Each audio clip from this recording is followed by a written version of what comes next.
이게 포인트예요. 개인마다 에어백이 다르고 개인마다 안정이 다른데 우리 모두 100억을 외치죠. 네, 이런 세상에서 우리는 다 100억이 필요한 줄 압니다. 절대 그렇지 않습니다. 안녕하세요. 보리아빠의 자기계발입니다. 여러분들이 지난 시간의 강의를 이어서 보시면 좋을 것 같아요.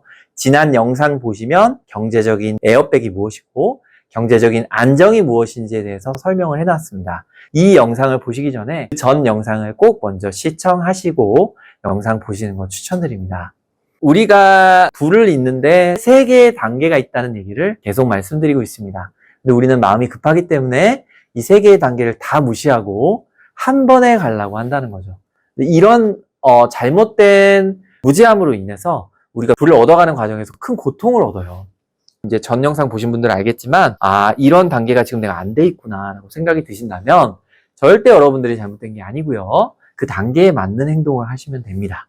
현재 경제적 에어백이 안 돼 있는 분이라면 뭘 해야 될까요? 에어백부터 50만 원씩이라도 저축부터 해보는 겁니다.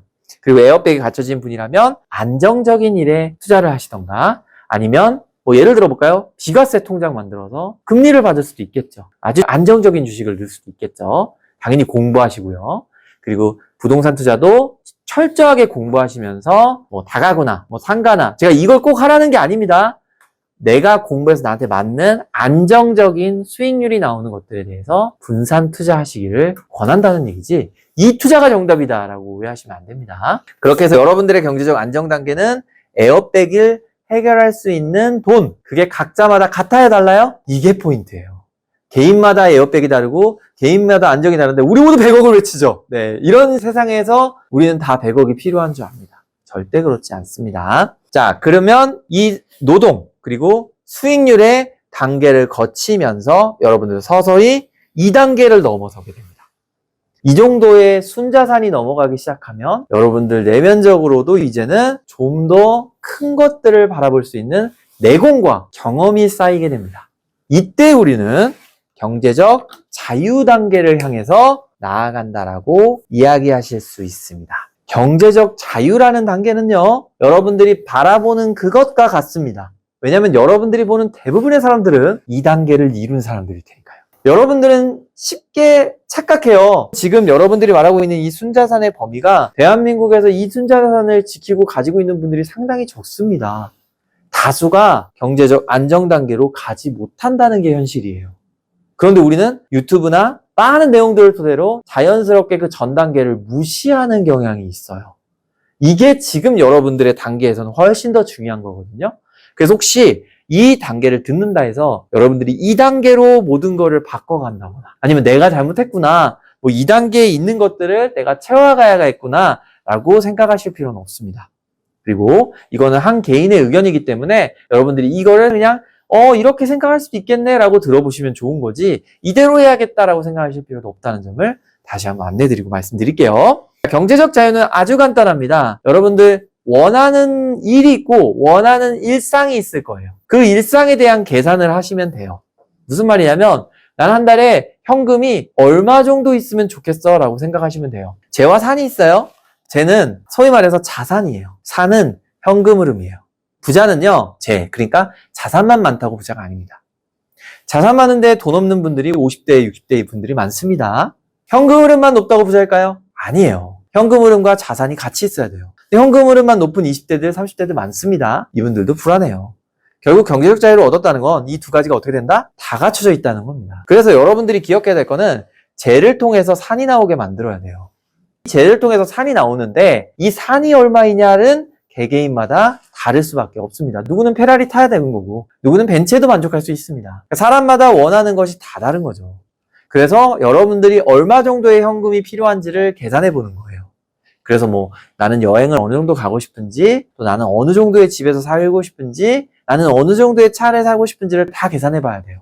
근데 저는 이 계산법이 조금 추상적이고 좀 덜 시각화되었다고 생각을 해요. 그래서 저는 다른 방식으로 계산을 해요. 예를 들어 에어백, 안정, 이거에 어떤 시점이 있을 거예요. 그 시점에서 여러분들이 그냥 현금 흐름으로 어느 정도 수준을 벌고 싶은지를 계산하는 게 가장 빠른 것 같아요. 그래서 예를 들어 4천만 원 정도만 돈이 있으면 좋겠다. 이 정도만 일하지 않고 돈이 들어온다면 나는 되게 만족할 것 같다.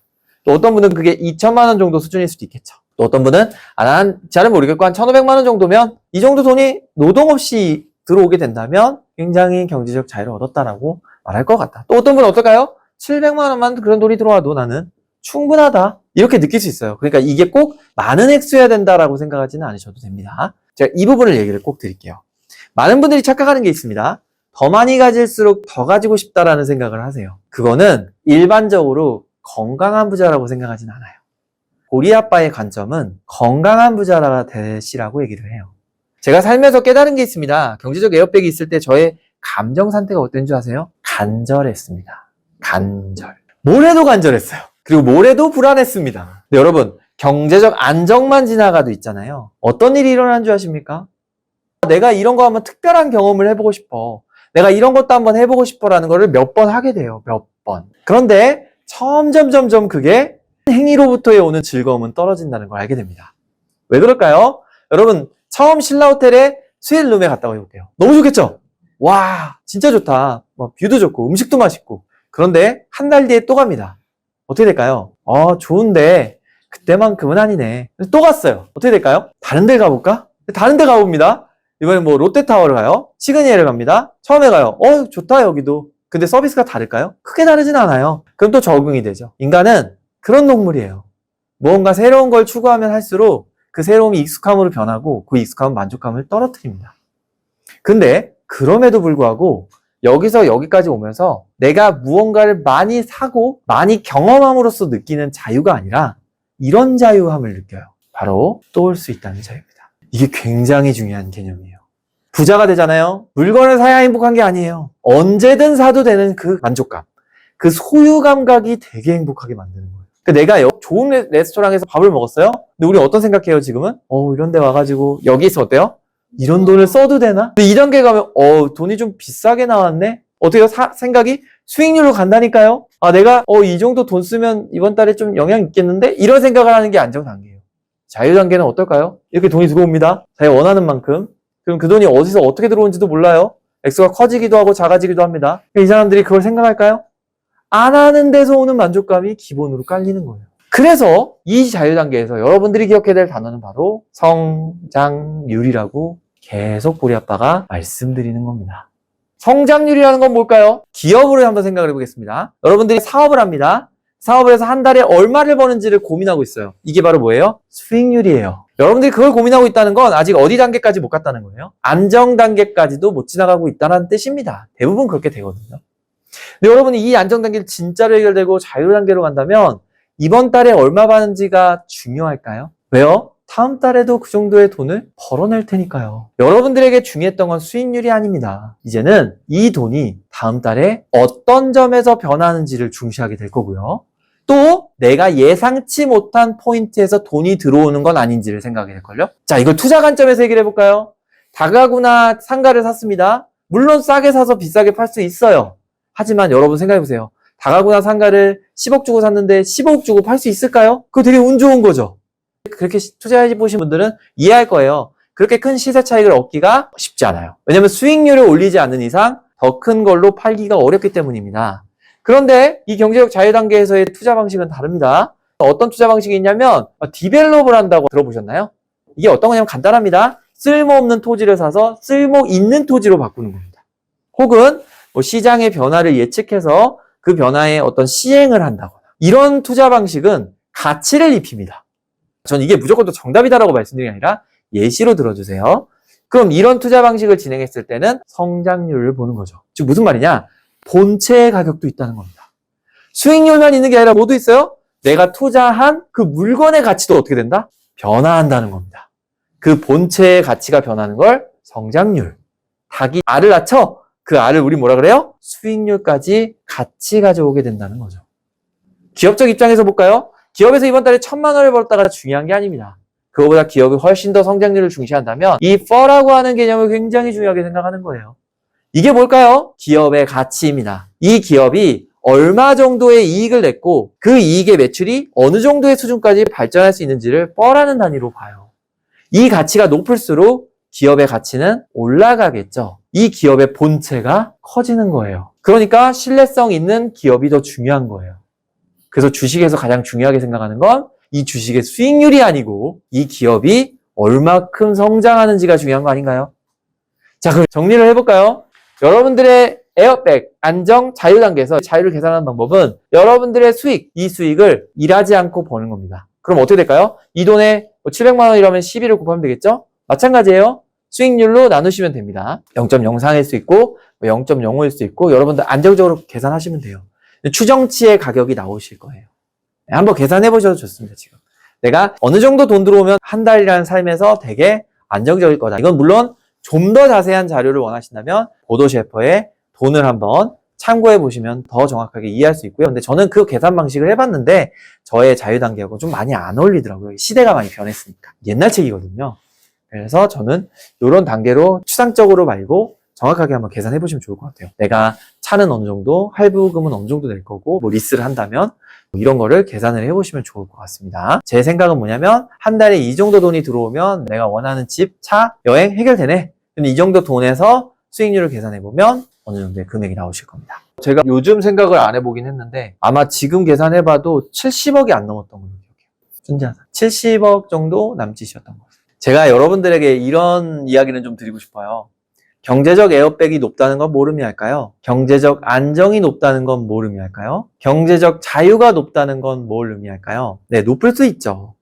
그런데 계속 높아지기만 한다면 그건 그 단계에 이르러도 계속 높아질 확률이 높아요. 우리 예전 영상 보시면 경제적 에어백에 불필요한 돈을 자꾸 넣으려고 하죠. 경제적 안정에도 불필요한 돈을 넣으려고 할 겁니다. 그리고 경제적 자유에도 나도 모르게 불필요한 돈을 넣으려고 해요. 근데 제가 아까 말씀드렸듯이 이 자유 단계를 굉장히 크게 볼 것이 아니라 여러분들이 가지고 있는 어떤 물질적인 요소든 개인적인 차이가 있겠지만 지금 내가 가지고 있는 거 언제든지 올 수 있고 언제든지 할 수 있다면 사람이 사치적으로 변하는 게 아니라 굉장히 안정적으로 변해요. 그래서 그런 걸 계산해 보신다면 좋을 것 같습니다. 어느 정도 나왔나요? 12억 정도의 수준, 32억 4천만 원. 네. 아마 이런 정도 수준의 돈이 나왔을 거고 사람마다 편차가 굉장히 클 거예요. 어떤 분은 100억이 넘을 수도 있을 거고요. 그거는 이제 여러분들이 지금 고민해서 막 가야 된다라고 생각하실 필요는 없습니다.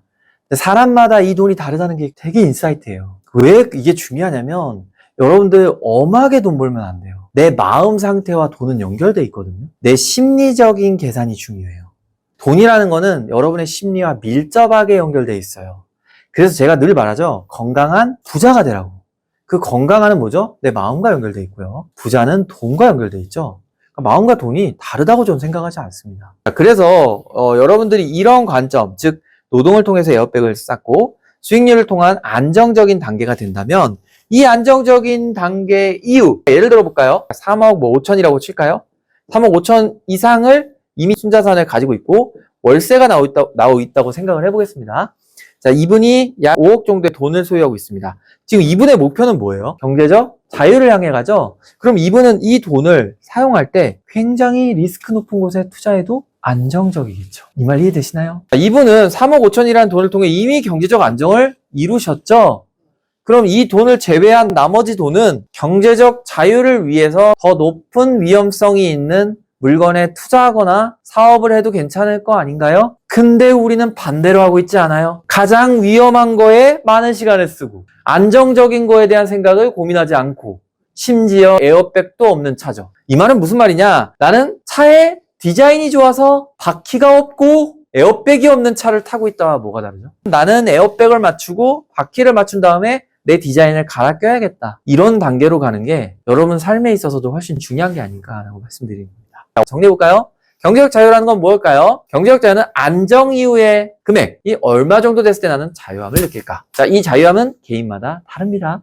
경제적 안정 단계에서 경제적 자유로 가기 위해서는 이 경제적 안정 금액을 제외한 나머지 돈은 조금 더 과감한 투자와 과감한 사업을 위해서 사용할 수 있다라고 정리할 수 있습니다. 제가 이 단계에 대한 게 끝난 게 아니거든요.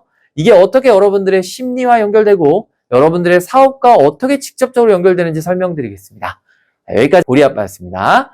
내용이 좋았다면 좋아요, 구독 부탁드립니다. 그지보리아, 자, 여기까지 인사드리겠습니다. 오늘도 우리 보리는 제품에 안겨서 여러분들과 함께하고 있습니다. 보리가 귀엽다면 보리에게 응원의 댓글 남겨주시면 보리가 다 읽지는 못하고요. 제가 읽어드릴게요.